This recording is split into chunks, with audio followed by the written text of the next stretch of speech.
आवाज़ सिर्फ एक गायिका की नहीं बल्कि पूरे देश की पहचान है। सुन सुन साहिबा सुन, प्यार की धुन। देश ही नहीं, दुनिया भर में उनकी आवाज़ का कोई तोड़ नहीं है और उन्हें स्वर साम्राज्ञी के नाम से जाना जाता है। मेरे वतन के लोग। ज़्यादा के अपने करियर में उन्होंने नरगिस और मधुबाला से लेकर माधुरी और दीपिका तक को अपनी आवाज़ दी और उनका कभी कोई सानी नहीं रहा। प्यार किया कोई चोरी नहीं की, छुप छुप आहें भरना क्या। भजन हो, गज़ल हो, कव्वाली हो या शास्त्रीय संगीत या फिर आम फिल्मी नगमे, इस गायिका को गायकी की हर विधा में महारत हासिल है। ओ मैया तेरी जगमग जोत उजा। लेकिन क्या आप जानते हैं कि माँ सरस्वती की बेटी मानी जाने वाली इस गायिका को जहर देकर मारने की कोशिश तक की गई है और 2 बार ये मौत को चकमा देकर बच निकली हैं।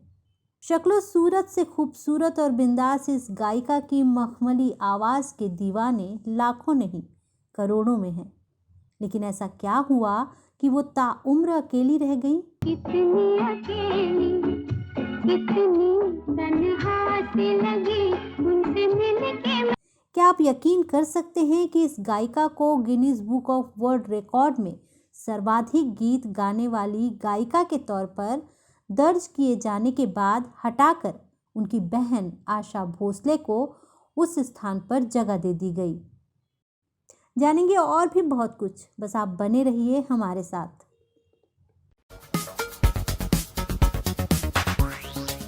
नमस्कार, मैं हूं नीलम शुक्ला देवांगन और आप देख रहे हैं ड्रामा सीरीज इंडियन। यहाँ हम सुनाते हैं बॉलीवुड के अनसुने और अनकहे किस्से, ऐसी कहानियाँ जो सच तो हैं पर किसी अफसाने से कम नहीं।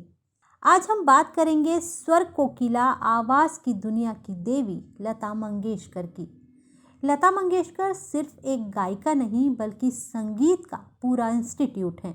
लग जा गले के फिर हंसी रात। बुलबुले हिंद और कोकिला जैसे सारे विशेषण जो लता मंगेशकर के लिए गढ़े गए हैं, वे हमेशा ही उनकी आवाज़ के सामने नाकाफ़ी लगते रहे हैं। लता मंगेशकर के बारे में कुछ अनकही अनसुनी बातों का जिक्र करें उससे पहले ये जान लें कि लता मंगेशकर आखिर स्वर कोकिला कैसे बनी। आपकी नजरों ने समझा प्यार के पास। लता दीदी की कहानी किसी हिंदी फिल्म कहानी से कम नहीं है। लता दी का जन्म 28 सितंबर 1929 को मध्य प्रदेश में इंदौर शहर के एक मध्यम वर्गीय मराठी परिवार में हुआ। महाराष्ट्र में एक थिएटर कंपनी चलाने वाले अपने ज़माने के मशहूर कलाकार दीनानाथ मंगेशकर की बड़ी बेटी थी लता। महाराष्ट्रियन ब्राह्मण परिवार में लता मंगेशकर के पिता दीनानाथ मंगेशकर और माँ सेवंती के अलावा उनके भाई हृदयनाथ मंगेशकर, 3 बहनें उषा, आशा और मीना थीं। इन चारों ने भी संगीत की दुनिया में अपनी अलग पहचान बनाई। पिता की छत्र छाया में लता एक आम बच्चे की तरह अपना जीवन गुजार रही थीं। संगीत से उनका नाता बचपन से ही जुड़ गया था। उनके पिता दीनानाथ मंगेशकर जाने माने शास्त्रीय गायक थे और थिएटर में भी खूब सक्रिय रहते थे। कहा जाता है कि 5 साल की उम्र में ही लता दी ने पहली बार एक नाटक में अभिनय किया था। इस नाटक में उनके पिता भी हिस्सा ले रहे थे। लता जी ने संगीत की शुरुआती तालीम अपने पिता को गाते हुए देखकर ली। उनकी आवाज़ में बचपन से ही कोयल सी मधुरता थी। लता दीदी जब किचन में माँ का हाथ बटाने आई महिलाओं को गाना सिखाती तो उनकी माँ डांट कर भगा देती थी, पर बाद में उनका जुनून देखकर उनको उस्ताद अमान अली खान और अमानत खान से संगीत की शिक्षा के लिए भेजने लगी। साथ ही उन्होंने पंडित नरेंद्र शर्मा से भी संगीत की विधिवत शिक्षा ली। आपको ये जानकर आश्चर्य होगा कि लता के पिता दीनानाथ मंगेशकर को लंबे समय तक मालूम ही नहीं था कि उनकी बेटी गा भी सकती है। स्वर कोकिला अपने पिता के सामने गाने से डरती थीं। लता मंगेशकर ने खुद एक इंटरव्यू में कहा था कि पिताजी जिंदा होते तो शायद मैं सिंगर नहीं होती, पर नियति को कुछ और मंजूर था। 1942 में जब लता सिर्फ 13 वर्ष की थी, उनके पिता उनको छोड़कर दुनिया से विदा हो गए और सबसे बड़ी होने के कारण लता के कंधों पर पूरे परिवार का खर्च चलाने की जिम्मेदारी आ गई।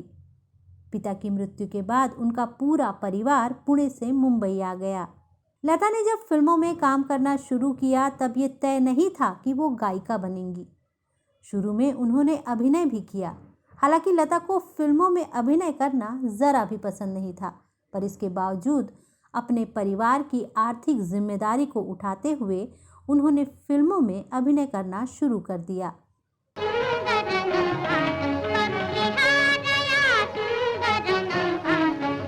शौक के लिए संगीत सीखने वाली लता को रोजी रोटी चलाने के लिए संघर्ष शुरू करना पड़ा, लेकिन उनके संघर्ष का शुरुआती साथी बना उनके संगीत के साथ साथ उनका अभिनय भी।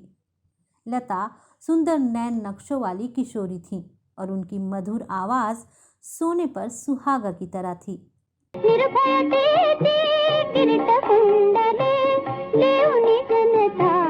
13 साल की उम्र में उन्होंने फिल्म पहली मंगला गौर में डेब्यू किया था। इस फिल्म में उन्होंने हीरोइन स्नेह प्रभा प्रधान की छोटी बहन की भूमिका निभाई थी। लता मंगेशकर की पहली कमाई मात्र 25 रुपए थी। उसी साल उन्होंने एक और फिल्म चौरंगी के लिए भी गाने गाए।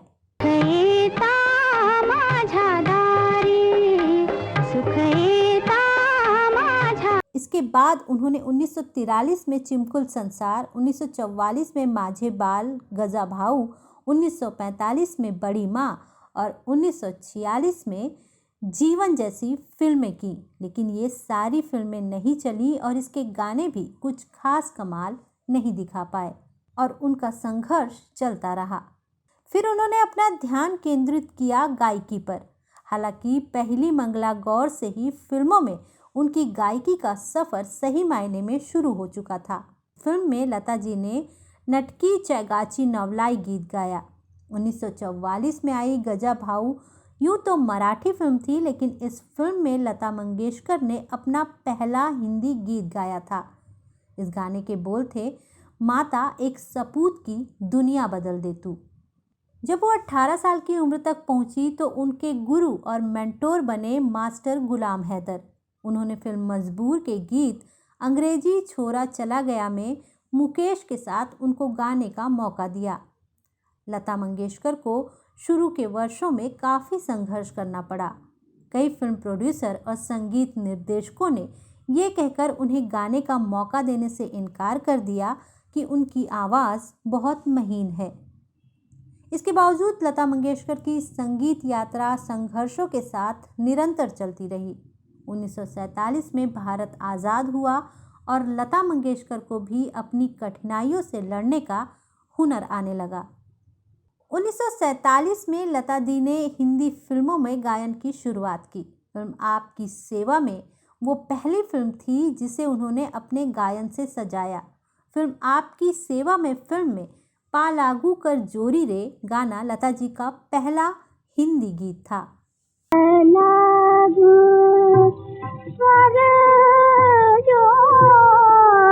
पर लता जी की किस्मत का सितारा पहली बार चमका 1949 में, और ऐसा चमका कि उसके बाद कोई लता के आसपास तक नहीं पहुंच पाया।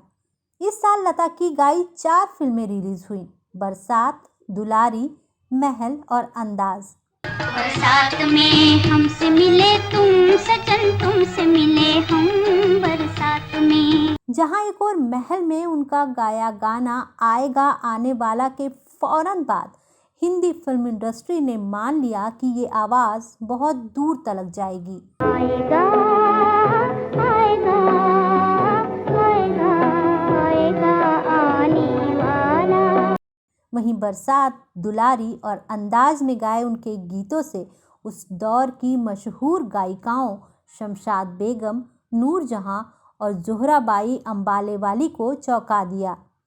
वहीं से दूर से ही तू भी ये कह दे कभी मैंने दिल तुझको दिया। ये वो गायिकाएं थीं जिनकी आवाज़ उस दौर में हिंदी सिनेमा की पहचान हुआ करती थी। इस वजनदार आवाज वाली गायिकाओं के राज पर कब्जा करने के इरादे से एक आवाज उभर रही थी और वो आवाज थी लता मंगेशकर की। वहीं से दूर से ही तू भी ये कह दे कभी मैंने दिल तुझको। 1950 के दशक की शुरुआत तक लता दी फिल्मी गायिका के रूप में पूरी तरह से स्थापित हो चुकी थी। कोई तूफानों से कह दे मिल गया साहिल। फिर एक समय ऐसा भी आया जब हर फिल्म मेकर लता मंगेशकर का गाना अपनी फिल्म में चाहता था और हर अदाकारा चाहती थी कि वो ही गायिका उनकी आवाज बने। तुमको हमारी उम्र लग जाए, तुमको हमारी। जल्दी ही लता मंगेशकर बॉलीवुड की ऐसी सुर साम्राज्ञी बन गई जिनकी आवाज का करिश्मा अगले कई दशकों तक छाया रहा। लता दी ने 1,500 से भी अधिक फिल्मों व गैर फिल्मी एल्बमों में हिंदी, मराठी, उर्दू, संस्कृत सहित 36 भाषाओं में हजारों गीत गाए हैं। उनका नाम Guinness book of world record में सबसे अधिक गीत गाने वाली कलाकार के तौर पर दर्ज भी हुआ था, लेकिन बाद में कुछ विवादों के कारण इसे हटा दिया गया।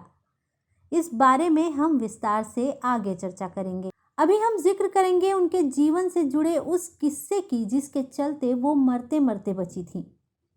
ये घटना तब घटी थी जब लता अपने करियर के सर्वोच्च मुकाम पर थी।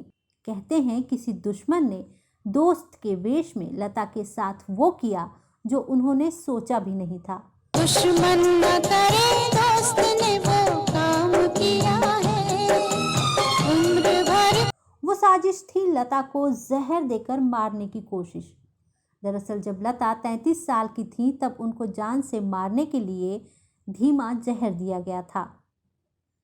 एक दिन लता दी के पेट में अचानक दर्द हुआ था और फिर उल्टियां भी होने लगी थीं। उनकी बिगड़ती हालत को देखकर फौरन डॉक्टर को बुलाया गया, जिसके बाद डॉक्टर ने बताया कि उन्हें स्लो पॉइजन दिया जा रहा है, यानी कि धीमा जहर। इस जहर का असर लता दी के शरीर पर काफ़ी दिनों तक रहा। वो 3 महीनों तक बिस्तर पर ही पड़ी रहीं। सुनने में आया कि वो शख्स उनके घर का सदस्य था और लता के बीमार होने के बाद उनका रसोइया बिना पैसा लिए भाग गया था। इससे ये शक और गहरा हो जाता है कि लता को उनके करीबी ने ही जहर देकर मारने की। लता और उनका परिवार बहुत सचेत हो गया और उनके खाने का ध्यान फिर उनकी छोटी बहन उषा मंगेशकर देखने लगी। लता मंगेशकर ने तकरीबन सभी बड़े संगीत निर्देशकों के साथ काम किया और तकरीबन सभी गायकों के साथ गाने गाए। इस दौर में लता जी के गाए गानों की फेहरिस्त लंबी है। लग जा गले के फिर हंसी रात। सन 1949 में उनके गाए गाने हवा में उड़ता जाए से लेकर सन 2000 में हमको हमी से चुरा लो तक ऐसे हजारों गाने हैं जिन्हें लता मंगेशकर ने गाए हैं। हमको हमी से चुरा लो दिल में कहीं। लता जी ने संगीतकार रोशन, शंकर जयकिशन, सलील चौधरी, नौशाद, लक्ष्मीकांत प्यारेलाल सहित और भी कई जाने माने संगीतकारों के साथ काम किया, पर एस.डी. बर्मन और आर.डी. बर्मन के संगीत निर्देशन में गाए लता जी के सुपरहिट गाने आज भी लोगों की जुबान पर चढ़े हुए हैं। जीने के लिए सोचा ही नहीं, दर्द संभाल। बाद के वर्षों में उन्होंने लक्ष्मीकांत प्यारेलाल की जोड़ी के साथ भी खूब काम किया। इस जोड़ी के साथ लता जी ने सबसे अधिक करीब 670 गाने गाए हैं। चोर मैं सिपाही, तू चोर मैं सिपाही, तू चोर मैं सिपाही। यहाँ ये जिक्र करना ज़रूरी होगा कि लता जी ने अपनी बहन आशा भोसले के करीबी माने जाने वाले प्रसिद्ध संगीतकार ओ.पी. नैयर के साथ कभी कोई गीत नहीं गाया। लता दी और आशा दी के बीच प्रतिस्पर्धा की बातें उन दिनों अक्सर उठती रहती थीं। लता मंगेशकर और मोहम्मद रफ़ी ने भी कुछ वर्षों तक साथ नहीं गाया। कहा जाता है कि दोनों के बीच रॉयल्टी को लेकर कुछ विवाद हो गया था। कुछ साल तक उन्होंने संगीत निर्देशक एस.डी. बर्मन के साथ भी काम नहीं किया। आज फिर जीने की तमन्ना है, लता मंगेशकर जितनी मशहूर थीं, उतने ही विवाद भी उनके नाम के साथ जुड़े हैं। उनके विवाह ना करने को लेकर भी कई किस्से मशहूर हैं। जैसा कि आप सभी जानते हैं कि लता जी ने ताउम्र शादी नहीं की, जिसका कारण उनका वो प्रेमी बताया जाता है जो उनको हासिल नहीं हो पाया। पर लता जी ने किसके साथ जीने मरने की कस्में खाई थी, इसे लेकर विवाद है। हालांकि ये हर कोई मानता है कि उनके जीवन में प्यार ने दस्तक दी, पर उन्हें मंजिल नहीं मिली। याद आती रही, दिल दुखाती रही, अपने मन को मनाना। कभी लता जी या उनके साथ जुड़ने वाले किसी शख्स ने अपनी जुबान नहीं खोली, इसलिए इसको लेकर भी भारी विवाद रहा। मीडिया रिपोर्ट्स के मुताबिक लता मंगेशकर को डूंगरपुर राजघराने के महाराजा राज सिंह से प्यार हुआ था। बताया जाता है कि महाराजा राज सिंह लता मंगेशकर के भाई हृदय मंगेशकर के दोस्त थे। उनका क्रिकेट प्रेम भी जग जाहिर है। जब वो मुंबई में अपनी पढ़ाई के दौरान रह रहे थे, तब वो हृदयनाथ के साथ क्रिकेट खेलते थे। इस बीच उनका मंगेशकर परिवार में आना जाना हुआ और लता जी से नजदीकियां बढ़ गई। मैंने तुझे चुन लिया, तू भी मुझे चुन। पर ना तो कभी लता जी ने और ना ही राज सिंह साहब ने इस रिश्ते को कोई नाम दिया। कहा जाता है कि लता जी राजा साहब के साथ घर बसाने तक को तैयार थीं, लेकिन बीच में आड़े आ गई एक प्रतिज्ञा। खबरों की माने तो डूंगरपुर के महाराजा राज सिंह की मां ने उनका रिश्ता एक राजघराने में तय कर दिया था, लेकिन उन्होंने इस शादी से इनकार कर दिया। बताते हैं कि राजमाता ने महाराजा से वादा लिया था कि वो शादी करेंगे तो किसी रियासत की राजकुमारी या छत्राणी से ही करेंगे, और साधारण से ब्राह्मण परिवार की लता इस पैमाने पर खरी नहीं उतरी। मैं तुलसी तेरे आंगन की। राज सिंह साहब ने भी अपनी मां को दिए गए वचन और अपने अधूरी प्रेम कहानी के बीच एक भीष्म प्रतिज्ञा ले ली और ताउम्र शादी नहीं की। 12 सितंबर 2009 को राज सिंह डूंगरपुर का निधन हो गया। इसके अलावा सन 1912 में लता जी का नाम तब मशहूर असमिया संगीतकार व गायक भूपेंद्र हजारिका के साथ चर्चा में आ गया, जब उनकी पूर्व पत्नी प्रियंवदा ने इस गायिका को अपने पति की प्रेमिका करार दे दिया। दिल हूँ करे घबराए। प्रियंवदा ने 1959 में भूपेन दादा से तलाक ले लिया था और पहले युगांडा और फिर कनाडा जाकर रहने लगी थी। भूपेंद्र हजारिका की 1911 में हुई मृत्यु के बाद उनकी पहली बरसी पर भारत आई उनकी इस तलाकशुदा पत्नी ने नवंबर 2012 में आसाम के एक स्थानीय चैनल को दिए इंटरव्यू में कहा था, लता ने मुझे इजहार किया था कि वो मेरे पति से प्यार करती हैं।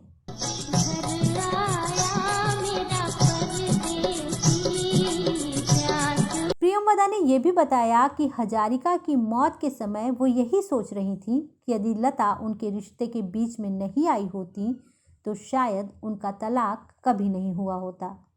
प्रियंवदा की बातों को पुख्ता करती है भूपेन हजारिका की आत्मकथा मोई एती जजाबार, जिसमें उन्होंने मुंबई की एक बड़ी गायिका के अपने जिंदगी में होने के बारे में लिखा है, लेकिन उन्होंने उस बड़ी गायिका का नाम नहीं लिखा। इसीलिए लोगों ने ये मान लिया कि वो लता मंगेशकर ही हैं।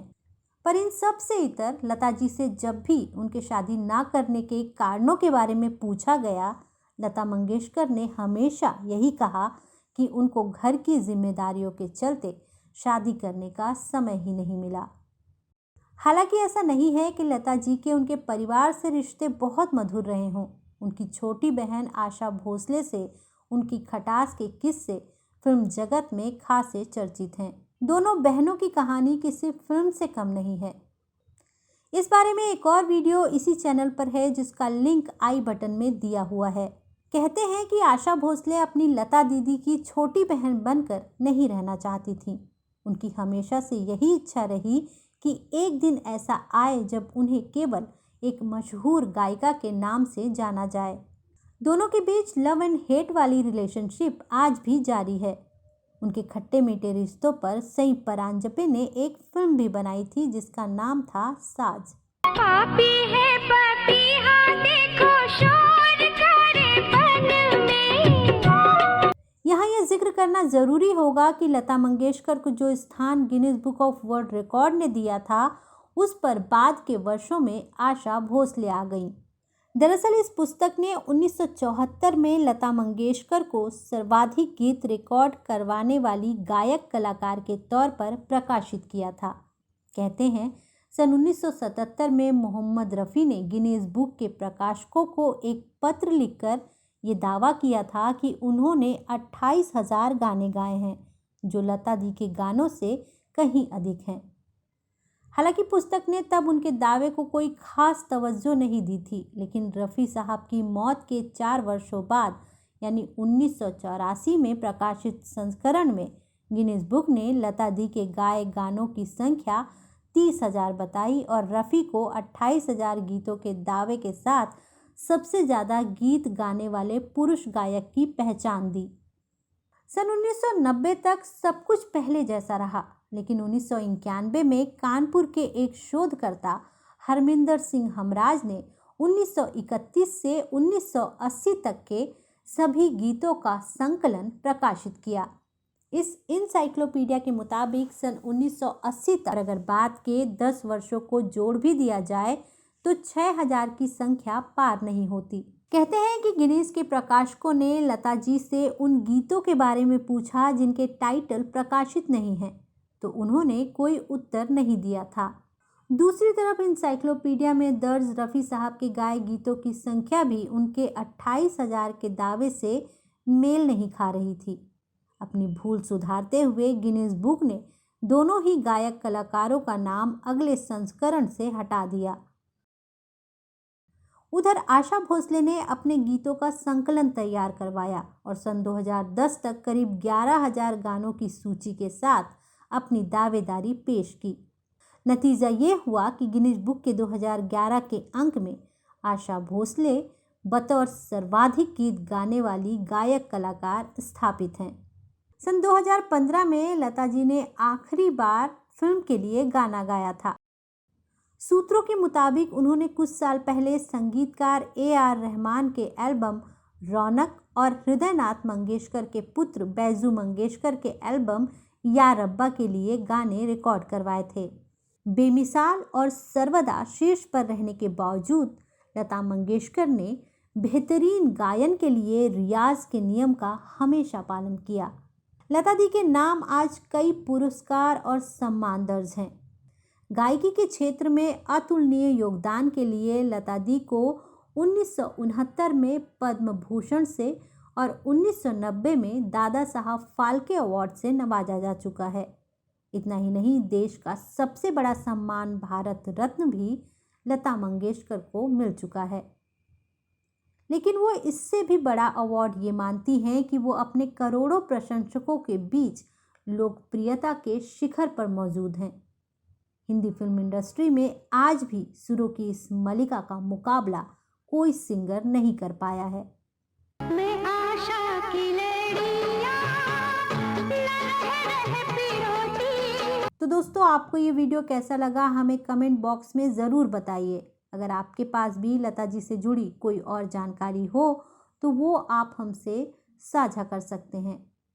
तो अब दीजिए अपनी होस्ट और दोस्त नीलम शुक्ला देवांगन को इजाज़त। नमस्कार। आज फिर जीने की तमन्ना है।